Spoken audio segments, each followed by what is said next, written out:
uh, in the spring of 1983, I was in New York City, and a friend of mine came through the city who was a resident of Aspen, Willie Mosley, and said that the Aspen Community Theater was doing a presentation under the Hotel Jerome.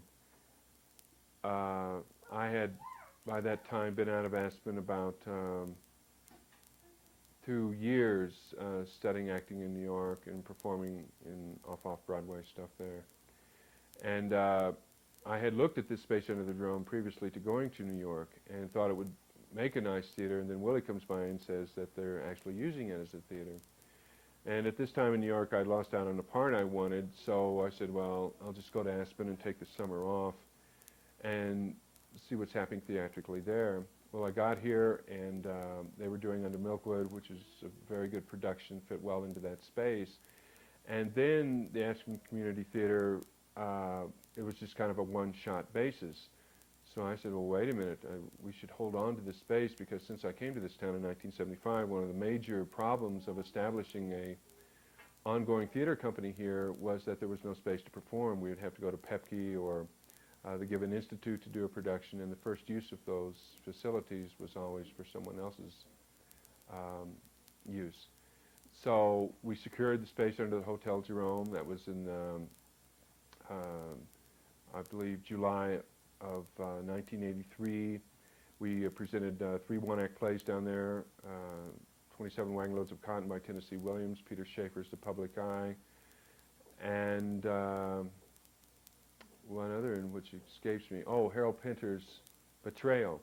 And the program was very successful that summer, and so we proceeded on into the fall to do Lanford Wilson's 5th of July.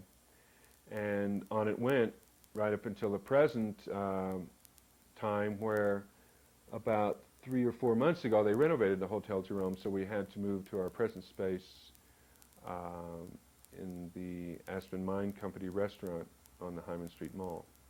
Since first coming here in 1975, I've been involved in local theater, resident theater here in Aspen since 1975. And those of us who were present at that time and working in theater in Aspen, mainly with Bob Neufeld and the Aspen Theater Project, and then a little later on Al Lyons' Aspen Actors Group, we never could have a consistent season because there wasn't a space to perform in. So now that we have a space to perform in, really the goal of this theater is to present a forum for the resident talent of the Roaring Fork Valley to perfect their craft in the theater arts. And we realize that in order for our theater to grow artistically, that we need to have visiting playwrights and actors and directors from various parts of the country to supplement and complement our efforts here. But I would like this to be a local, or rather resident, ensemble acting company where the people who are members and participants and workers in this theater live here. And hopefully on up the road, we do pay people salaries. At this point, it's not a lot of money. I think the actors made $100 a week last week for American Buffalo. But in the future, I would like the theater to grow artistically and financially to the extent that someone who wanted to support themselves as an actor in this town, there would be the financial capability of this theater to provide that kind of income for them, and to attract other actors from Denver, New York, Chicago, LA, who may be fed up with a big city urban type lifestyle, who still have a great love for theater and would be able to perform here, and so they would move here and become a part of the ensemble company. The types of plays that Theater Under the Jerome does are basically the kind of plays I like. And being the artistic director of the theater, it's my responsibility and my tastes and preference that probably color and imbue the theater's play presentation agenda. And American Buffalo is a very controversial play, and so there was a certain risk there, and we were moving from a situation where we were paying $450 a month rent into one where we had to pay $1,500 a month rent. with a very controversial show on our hands, especially in this town, oddly enough, because Aspen, although it has its elements of progressiveness and a certain liberal attitude here, there's also a very defined conservative vein that runs through Aspen, and so even a lot of the local people, even a lot of the people who usually come to our theater were amazed, not amazed, but a little shocked that we would have a play like that in our theater that used foul language. Well, that's the kind of risk you have to assume if you're going to do theater that tries to speak to certain issues, social issues, emotional issues that are extant in our country today. And you can't do namby-pamby theater all the time, or else you'd be making Walt Disney films all the time. For the first time in our history, oddly enough, and I say such a controversial play, it's not that controversial play in New York or Chicago or any other urban center. Both the Denver Post and the Rocky Mountain News reviewed this play, and our company got favorable reviews from both papers, and also from Westworld, which is an arts and entertainment magazine in Denver, came down and reviewed the play, and also gave it an excellent review. So we were gratified for that, and I'm gratified that we were able to pull it off, and we didn't lose our shirts financially. I mean, do you notice a difference in an audience during the summer as opposed to the ski season, or even off? Well, I've noticed audiences in the summer don't drink as much, Michael, is the first thing. Give me a real political hot potato, Michael. Okay.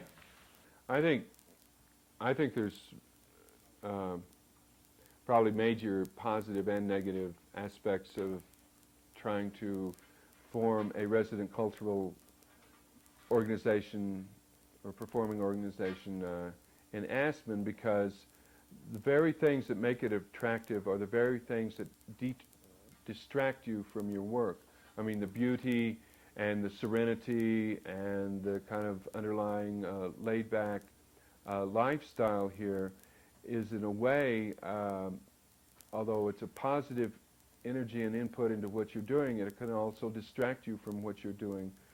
And because we are rather insular here from the real world, then I think people are more apt not to want to see the pimples and imperfections that people in New York and Chicago, and again back to American Buffalo, that are quite familiar with, and realize that is a part and parcel of life, as well as beauty. There's an ugliness too that must be looked at, and so that is not here. And working as actors in my profession, I'm glad I've lived in New York, and I'm glad that I'm still in touch with that environment, but I know I haven't been back there for 2 years, and I know that I have to go back there and spend some time there, both in New York and Chicago, urban centers, because there is a lot. They are the places where usually the seeds of artful expression of what the society is going through at the time begin to flourish. And I want that to happen also in Aspen, but in an odd way, it's a harder fight here to do that. In the city, you have to fight just to stay alive, so you don't get hit over the head going down the street, let's say. But in Aspen, that's not so much of a problem, but it's staying in touch with those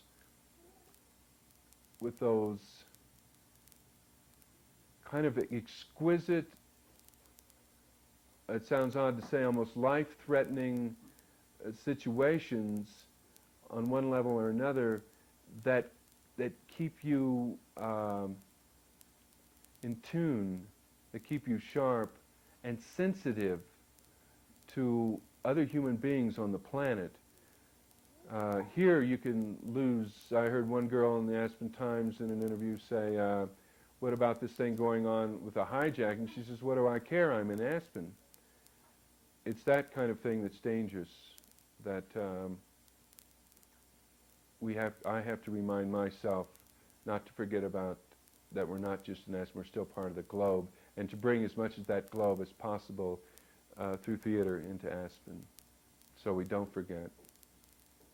I don't know how you can follow that. Well, it's a dandy, wasn't it?